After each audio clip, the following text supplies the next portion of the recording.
Kakayanin mo bang matulog mag-isa sa isang dormitoryong may kaluluwa ng estudyanteng hanggang ngayon ay hindi pa rin matahimik? Hello everyone! Maligayang pagbabalik sa aking YouTube channel. Bago ko simulan ang istorya, huwag kalimutang mag-like and subscribe. Hit the notification bell so you don't miss an upload. Ngayong gabi, pakinggan ang liham ng isang dating college student. Isang karanasang nagpatunay na hindi lahat ng kasama mo sa dorm ay buhay pa.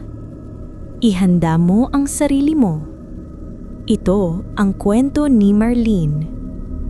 Magandang araw po sa inyo at sa lahat ng tagapakinig ng channel na ito.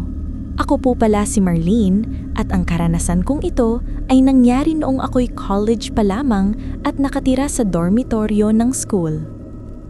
Isinusulat ko po ito dahil hanggang ngayon, kahit matagal na akong nakagraduate, dala-dala ko pa rin ang takot na naranasan ko roon.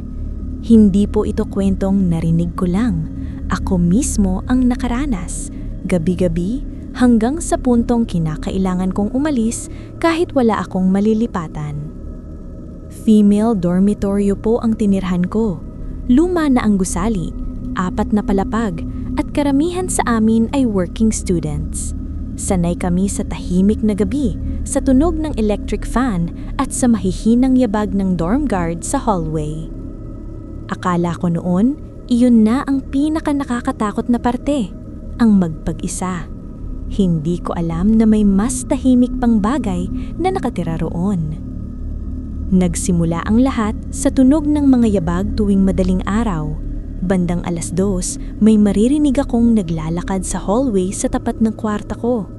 Mabagal, hindi parang nagmamadali. Akala ko, dormmate ko lang na papuntang CR. Pero gabi-gabi, pareho ang oras, pareho ang tunog. Isang gabi, binuksan ko ang pinto at sumilip. Wala. Tahimik ang hallway. Sarado ang mga ilaw. Sinabi ko sa sarili ko na baka antok lang ako. Pagkalipas ng ilang araw, may napansin akong kakaiba. Tuwing gigising ako sa umaga, may mga gamit akong naililipat. Ang tsinelas ko, magkatabi na kahit iniwan kong magkahiwalay. Ang notebook ko, bukas sa isang pahina na hindi ko naman binuklat. Tinanong ko ang roommate ko kung ginagalaw ba niya gamit ko. Sumumpa niyang hindi. Akala namin prank lang ng ibang dormers. Hanggang sa isang gabi, habang nag-aaral ako, may narinig akong kumatok. 3 mahihinang katok sa pinto. Pagbukas ko, walang tao. Pagtingin ko sa hallway, walang ilaw, walang anino. Nang isasara ko na sana ang pinto, may narinig akong bulong. Mahina, pero malinaw.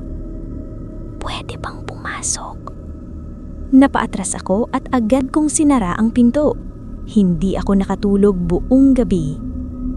Kinabukasan, nagtanong ako sa dorm manager. Doon ko lang nalaman ng isang bagay na hindi kailanmang sinabi sa amin noong lumipat kami. May isang estudyante raw dati na namatay sa dorm.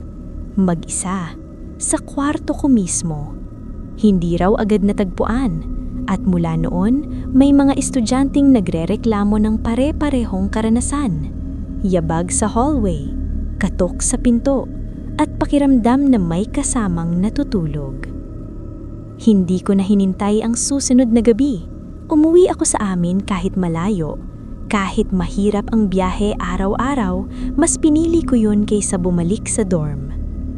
Hanggang ngayon, kapag may naririnig akong yabag sa hallway ng kahit anong building, bumabalik ang takot. Dahil may mga lugar pala na kahit puno ng estudyante at ingay sa umaga, may nananatiling mag-isa sa gabi. At minsan, ang gusto lang nila ay may makasama ulit kahit saglit lang.